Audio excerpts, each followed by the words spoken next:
Well, CBS 19 is a proud partner of the Caldwell Zoo. And have you ever heard the phrase, the mind of an elephant? Well, I recently got a chance to go behind the scenes at the Caldwell Zoo to learn more about how the zoo keeps up with these agile minds.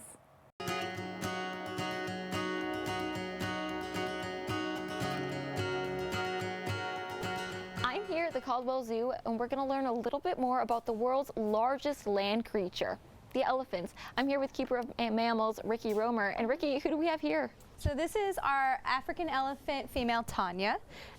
She is 46 years old, so she is our oldest lady here and our only lady here. So she's getting some nice snacks right now. What do elephants usually eat? So here at the Caldwell Zoo, we feed them a surplus of produce. So they get celery, carrots, sweet potatoes, cucumbers, stuff that we like to eat as well. But we also give them about 100 pounds of hay a day each, and then we also give them trees. So any trees that you see around your neighborhood, our elephants also eat. And is that similar to what they eat in the wild? It is. So obviously the species of tree is going to be a little bit different. In the wild, they would basically have their whole diet be trees and shrubs, leaves, bark, wood. They are strictly vegetarians, so basically any vegetables they could find out there. So I've heard the phrase, or the memory of an elephant. Is that true that elephants really have one of the best memories of mammals? They really do. Like I said, Tanya is 46 years old, and she can still do behaviors and cues that she learned probably over 30 years ago, even if she hasn't practiced those in years. You guys have been training her to do some really interesting behaviors, right? Yes. Can you tell me a little bit more about what you taught her? All of her behaviors serve some type of purpose. Majority of them help her kind of stay limber in her old age. Stretch out, T. So we basically do elephant yoga. We ask her to kind of get low or stretch out so that way she can stretch out those muscles. Tanya, open. So we just look into her mouth and make sure that those teeth all look healthy. Foot T.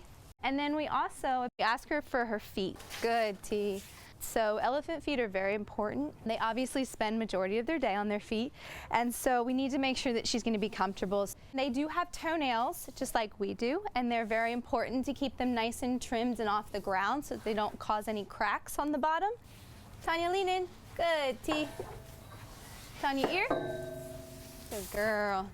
And then we also love to look at their ears to make sure that those ears have no new holes in them from maybe sparring. Their ears play a big role for them to keep their, basically their temperature regulated. The veins are a big part of that, as well as they will flap their ears constantly to keep their body cool. And is there a difference between African elephants like Tanya and Asian elephants? Yeah, so a couple of differences obviously is where they're from.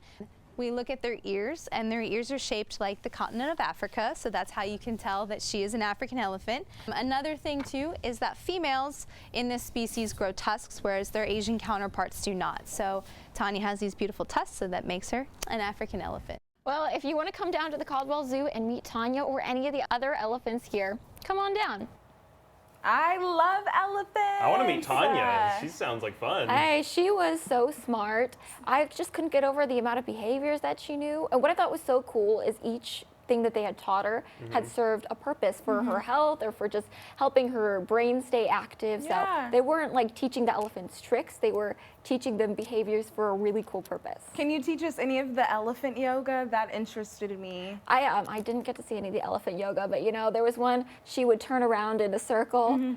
You could try that one. I mean, she was so well behaved though. Like some There we people go, got it. they have trouble training their dogs, but like Tanya was just so responsive. Like that was the most amazing thing to me. It's just she follows orders so easily. Yeah, she was super smart, and the keepers that I was talking to, they said that they had worked with her very consistently over the course of years and years and years. She picks things up really quickly, but it's all about building that bond and that trust between the elephant and the zookeeper. Love it. Well, thank you, That's Sarah. awesome. Thank you. Of course.